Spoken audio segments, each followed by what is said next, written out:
Ito ang Biyahe by DJ Lala Banderas. DJ Lala Banderas.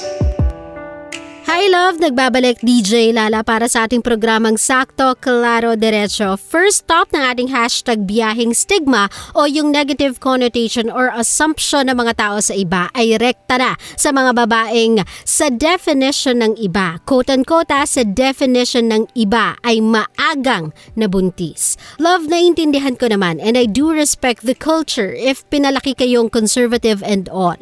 But that doesn't mean na meron na kayong K or liberty para husgahan ng iba. Hindi porket nabuntis sila sa age na medyo mas bata sa standard ninyo haliparot na sila, makire, pasaway sa mga magulang. Kasi I think my love, as long as they can be responsible para buhayin yung mga anak nila, mapalaking maayos, marespeto at mabait, that's okay. That's fine by me. Mas okay na sa akin yun kesa nasa edad na nga silang magkapamilya pero umaasa pa rin hanggang ngayon sa mga magulang nila. 'Di ba? Real talk lang tayo, 'di ba? Kaya sana tanggalin na natin yung stigma against young parents. Instead of bashing them or looking down on them, let's help them hone themselves as better parents and their kids for the better future. 'Di ba? Let's guide them so mapalaki nila ng maayos yung mga anak nila. Tandaan nyo, sa ayaw niya at sa gusto, ang mga opinyon ninyo ang naghuhulma ng pananaw ng kabataan sa mundo.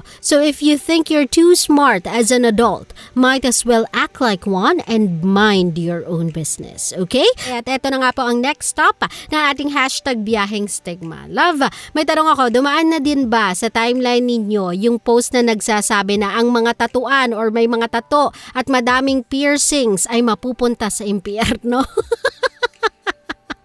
Oo, meron pa nga yung kadugtong Sabi daw doon, pati daw yung mga maliliit. Diyos ko, Lord. Yung totoo, anong gagawin ko? Mababanat ko ba yung legs ko para humaba yan? Ito yung jeans na dumadaloy sa katawan ko di ba? Love, naku po. Stop. Just stop. Di ba? Do not embarrass yourself by sharing posts like this on Facebook. Wala na tayo sa 19 kopong-kopong para maging ganyan pa yung mentalidad natin, di ba? If you don't wanna do it because it's against what you believe in, that's fine. No one is forcing you to do that or to engage in such activities. But if you want others to respect your opinion or more so be your friend, draw a line between the things you have and you don't have a say to. O diba? One of which ay kung ano ang gagawin nila sa mga katawan nila to express themselves or feel pretty about themselves. I know a lot of people who are even closest to me na may mga tattoo and they are far better than some of the people I know na walang tattoo. O diba? They are kind, compassionate, loving and all, meaning hindi yan ang basehan ng mabuting tao. So again, stop the stigma against people with tattoos or other form of self-expression in their bodies.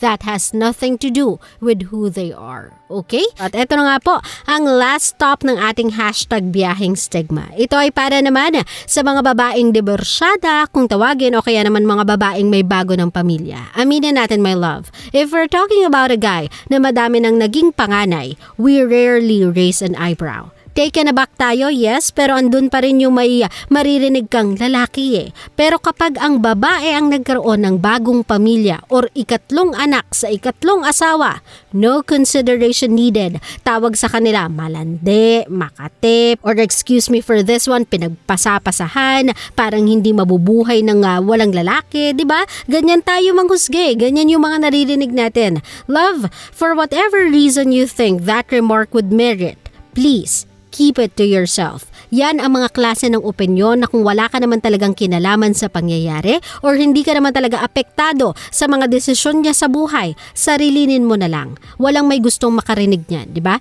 Hindi natin alam ang punot dulo ng kwento ng buhay niya. Hindi natin alam ang hirap ng pinagdadaanan niya. Hindi natin mauunawaan ang pangangailangan at mga desisyon niya para mabigyan ang kanyang anak ng buong pamilya. So stop the stigma. Kung ayaw nyo ng ganon, fine. E di wag mong gawin or wag kang tumanggap ng babae na ganon, pero wag mong pigilang sumaya ang ibang tao dahil lang sakitid ng pag-iisip mo at sa malabanal mong pananaw sa buhay. You don't get to say anything about the battles you know nothing about. You want to talk good and bad?